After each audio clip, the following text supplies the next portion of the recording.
Initially, when I first moved here, I mean, one of the major problems was going to be size, because this room is only 14 foot square. So Merlin and I got together and looked at the problems, and we came up with the combo, which is a combination furnace, glory hole and Lear, all in one unit. And this is it here. It's been here now for 3 years and it's made a lot of glass, and we're just going to fire it up now. Now, the thing with the combo is that the exhaust from the glory hole helps to heat the Lear, so to get the Lear up quick. We light the glory hole, shut the door, but keep it on high fire so that it's barreling loads of heat into the Lear.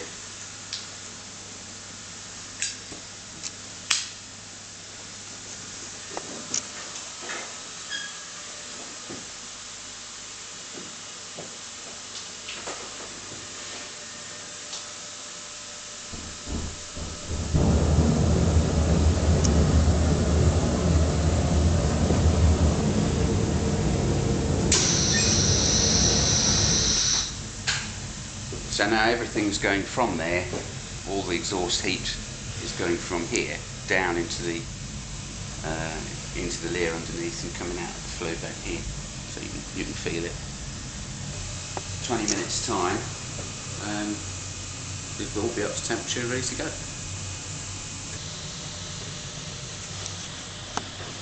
Well, there you go. Lear's hot enough now to start putting some glass in if we wanted to. And I was wrong, because we've timed it this time and it's actually only taken about 12.5 minutes to get up there. So that's it. As you can see, because the other thing is because we're running the glory hole with the door shut, push all of the heat it down into the Lear. The glory hole is also hot and ready to go, so we haven't had to wait long for that to warm up, and I'll show you that by opening the door. There you go.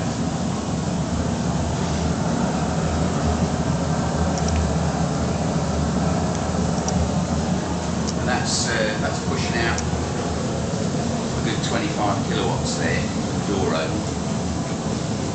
And as soon as we shut the door, it's probably down to a couple of kilowatts, something like that. So you're not wasting gas when the door's shut. Well, originally when we put this in, it was the furnace was actually a gas furnace running on propane, and it worked really, really well. The problem was that you can't actually see the burner flame because of the nature of the way we built it, which in the end caused a problem because you didn't get the furnace tuned absolutely correctly. It tended to burn a little bit sooty, which ultimately caused the burner to block up, and we sort of had lots of black all over the ceiling. But so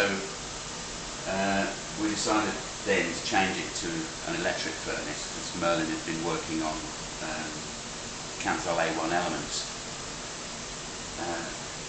which initially we didn't think would work terribly well because we thought we'd burn them out.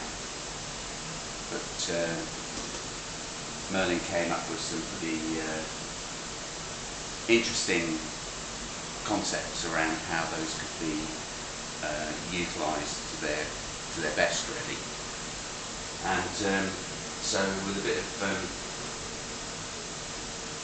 lateral thinking around thermodynamics, this thing actually sort of came to fruition and works incredibly well. Now I'm melting batch here, so that tells you something straight away, that it's not too much of a problem getting the melting temperatures required to get batch to melt. This set of elements in here is now 18 months old, and we haven't had any problems. So with that, I'll open it up and you can have a quick peek inside.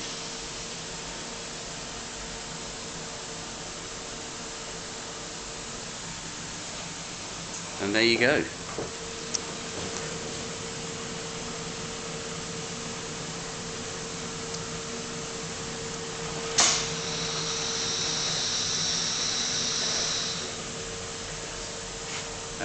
So I'm very happy. It's only a 20 kilo melter, but it's surprising what you can get out of 20 kilos of glass.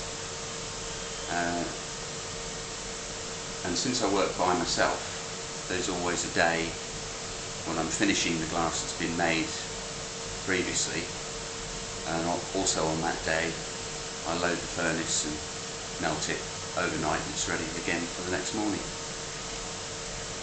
For me as an individual running out of something small like this, then I'd definitely go for electric, because the cost of setting up gas is just, almost prohibitive. You've got to buy a fan, all the piping, all the safety equipment and all of that, which costs thousands.